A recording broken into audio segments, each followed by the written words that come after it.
Bom dia, sejam bem-vindos ao Tema Dia. O meu nome é Diogo Vidal Silva, comigo tenho Luís Rocha Rodrigues, diretor de informação do 00. Bom dia, Luís. André Vilas-Boas voltou a falar de vários tópicos e a verdade é que criou algum impacto. Desde logo, quais foram qual foi a grande intenção do Presidente do Porto neste discurso? Bom dia, Diogo.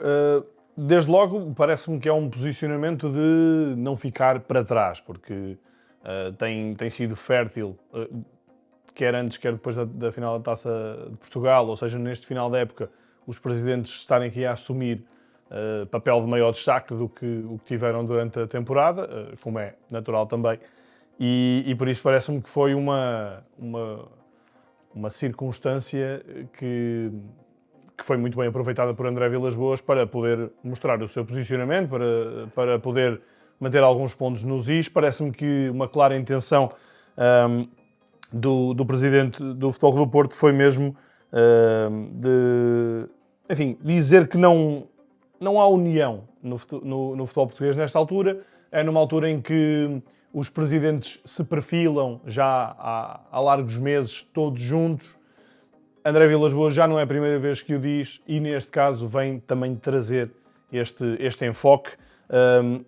Mas mais que este enfoque, vem dar um sinal de alerta porque ele insiste também na questão de não devia ser preciso os clubes estarem à espera do governo, como parece que muitas das vezes é isso que está a acontecer, para resolverem o problema da centralização. Portanto, o grande toque a reunir, a grande chamada de atenção é esta união artificial que Vilas-Boas vem colocar o dedo na ferida.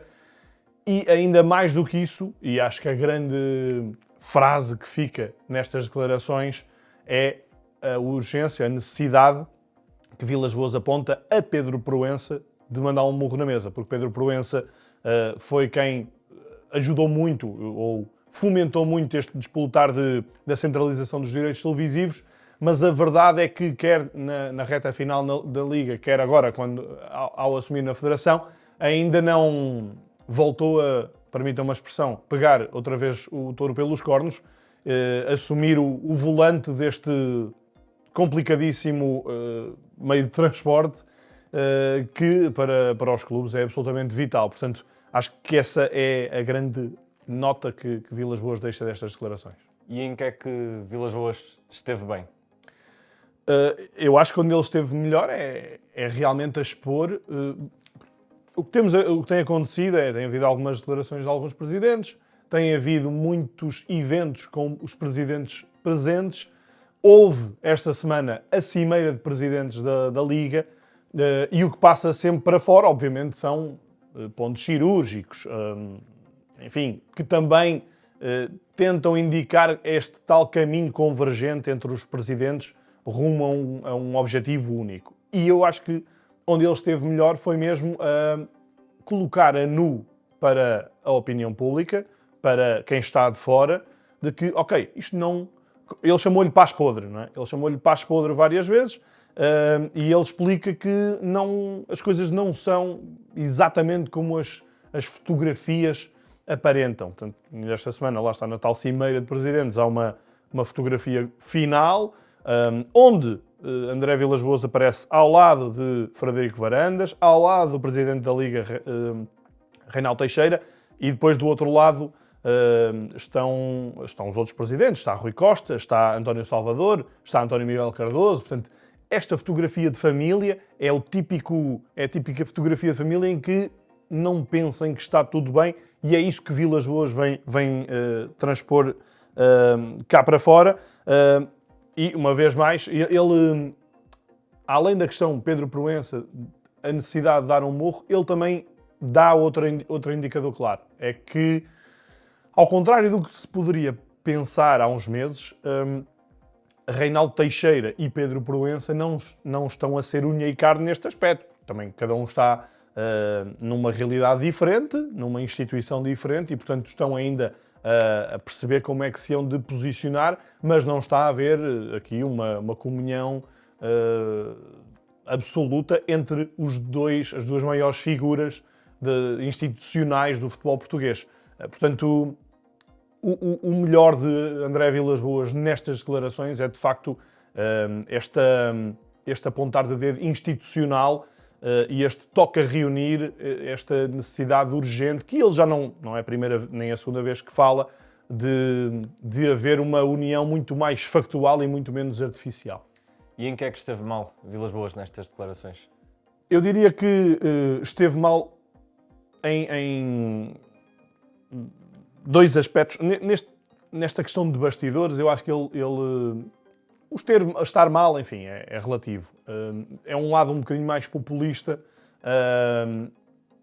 que foi quando ele se dirige aos dois presidentes rivais, que era Frederico Varandas, que era a Rui Costa. A Frederico Varandas, quando ele fala da sobranceria, portanto é um juízo de valor da sobranceria, como Frederico Varandas tenta condicionar, portanto é uma interpretação um bocadinho arriscada por parte de André Vilas-Boas, logo depois de falar dessa paz podre, portanto parece-me que não está a ajudar nada a isso. Não estou a dizer que ele não o deve pensar, que não deve ter essa interpretação, mas parece-me que está claramente a tirar mais achas à fogueira, e é bom recordar que ao presidente do Futebol Clube do Porto nunca ficou bem aquele silêncio de Benfica e Sporting na altura da morte de Pinto da Costa.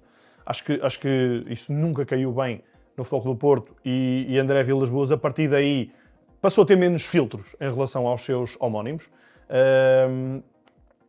Mas eu acho que ele devia ser um bocadinho mais por dentro nisto. E depois, também em relação a Rui Costa, porque as palavras que Rui Costa tem não são palavras públicas, são palavras tornadas públicas num áudio que vem a público, mas que, enfim, é uma conversa particular, e parece-me que quando Rui Costa atira a sua declaração de que o Sporting controla isto tudo, não por estas palavras, mas não posso reproduzir exatamente como ele disse, mas mesmo que haja essa sensação por parte do Rui Costa, isto não é uma declaração premeditada, não é uma declaração pensada. Podemos até dizer que até pode ser uma declaração, permitam-me também outra vez a expressão, de café, uma declaração leviana, em que ele não está a contar que isto venha a público, e, portanto, também não é uma declaração fundada. Portanto, não me parece que, a partir de uma declaração que não é fundamentada, que André Vilas-Boas tenha a necessidade de vir pedir que haja uma investigação mais forte sobre isto. Portanto, aqui parece-me que o protocolo presidencial sugere um bocadinho mais de recato neste tipo de declarações, e uma posição só quando for algo realmente factual, forte, inequívoco, que não é o caso. Acho que não é o caso aqui destes áudios de Rui Costa. Que outras notas é que ficaram sobre as declarações de Vilas-Boas sobre o futebol português? Eu acho que uma das notas mais importantes que ficaram nestas declarações foi que, ainda assim, André Vilas-Boas fez questão de vincar o posicionamento do Futebol Clube do Porto em termos de direitos televisivos, que é, meus amigos, isto é tudo muito bonito, nós vamos todos procurar um bem comum, mas atenção que os três grandes têm aqui 90% da fatia de adeptos. Portanto, no fundo, está a proteger a sua fatia, está a engordar a sua fatia de direitos televisivos, e ele até claramente dá a sensação de que Vilas-Boas é a favor de continuar a haver uma clivagem como há atualmente, e que é das clivagens mais desproporcionais do futebol, em termos de distribuição de dinheiro através dos direitos televisivos, em que ele depois tenta colmatar, dando aquela chega de ok, podemos tentar aqui ver outras formas, como através dos dinheiros de receitas provenientes da UEFA, portanto, um bocadinho ao estilo que acontece nos Países Baixos, em que os países distribuem 10% das receitas europeias pelos clubes que não vão às competições europeias, e dá-me a sensação de que é essa cenourinha que André Vilas-Boas quer dar aos clubes pequenos para salvaguardar que os grandes vão continuar a ter uma fatia muito significativa do dinheiro dos direitos televisivos. Além disso, portanto, esta questão da centralização para lá do lado de bastidores, é o que mais sobra, é o que mais fica destas declarações. O lamento de que só daqui a 90 dias é que volta a haver nova reunião e, portanto, vai-se andar outra vez a empurrar com a barriga. Ele chamou a esta Cimeira de Presidentes uma mão cheia de nins, portanto, não há sims, não há nãos, há intenções, mas não há nada concretizado e provavelmente, volto a dizer, Portugal tem que ter uma proposta efetiva até final da próxima época em relação à centralização dos direitos televisivos, sob pena de o Governo ter que pegar na batuta, e isso é algo que me parece um erro gigante dos clubes, se isso acontecer, se chegarmos a esse ponto, é uma declaração de incompetência dos clubes para se entenderem entre eles, e era fundamental que isso não acontecesse. E depois fica ainda uma nota final, que é a nota da Taça da Liga, em que Vilas Boas sugere o fim da Taça da Liga, por sentir que não tem interesse. Eu acho que era interessante perceber-se, em termos palpáveis, números, valores, será que não tem interesse mesmo? Este conceito, estou a pensar apenas do ponto de vista comercial, do ponto de vista de venda de produto, será que a Taça da Liga neste formato não tem interesse? Porque se calhar tem interesse, não tem interesse é para todos, garantidamente, mas até pode ter mais interesse para os grandes. Basta ver que, por exemplo, o Benfica, esta época, se não é a Taça da Liga, é uma época a seco outra vez. Não estou a dizer que a Taça da Liga salvou a época do Benfica, mas ganhar uma competição é sempre um bombonzinho. E a Taça da Liga, neste formato, poderá ser apelativo do ponto de vista financeiro, não é apelativo do ponto de vista desportivo, na medida em que não dá acesso a uma prova europeia, e esse é um dos aspectos relevantes. Mas o fim da Taça da Liga é aqui um aspecto levantado com muita relevância por André Vilas Boas, e também uma receptividade que ele dá à sugestão de Paulo Lopo, presidente do Estrela, de que Paulo Lopo terá dito na Cimeira de Presidentes que, ok, os grandes podem saltar fora da Taça da Liga. Quando dizemos os grandes, dizemos as equipas que vão à Europa não jogam a Taça da Liga, mas os outros clubes podem disputá-la e podem criar aqui uma competição alternativa que dê mais competitividade às equipas, que dê maior número de jogos. E Vilas Boas diz, sim senhor, ok, está aqui um ótimo exercício para os clubes poderem mostrar de facto que também são competitivos, também são rentáveis, também conseguem criar uma competição que dê dinheiro, sendo que também nas entrelinhas de André Vilas Boas fica evidente que e acho que se calhar é uma ideia que vai crescendo cada vez mais, os clubes quererão, pelo menos os clubes maiores, os clubes mais competitivos, quererão uma redução do número de equipas na primeira divisão. E ele até dá o exemplo, não faz sentido acharmos que vamos vender melhor o futebol português quando continuamos a ter jogos com 500, 600 pessoas. Portanto, puxou a fatia, portanto, lembrou que a fatia principal é dos três grandes e depois deixou vários desafios aos clubes pequenos para mostrarem que conseguem ombrear. Por fim, o que é que a AVB disse de relevo sobre o Futebol Clube do Porto?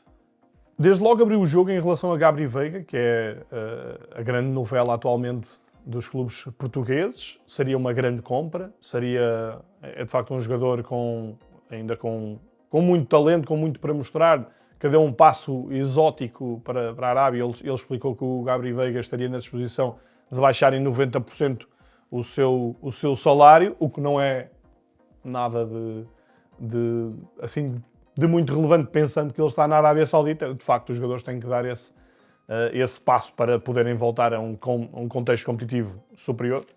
Na minha opinião, podem dizer o que disserem em relação ao futebol da Arábia Saudita, mas acho que continua a ser muito mais competitivo jogar por aqui, jogar Champions, neste caso jogar também Mundial de Clubes.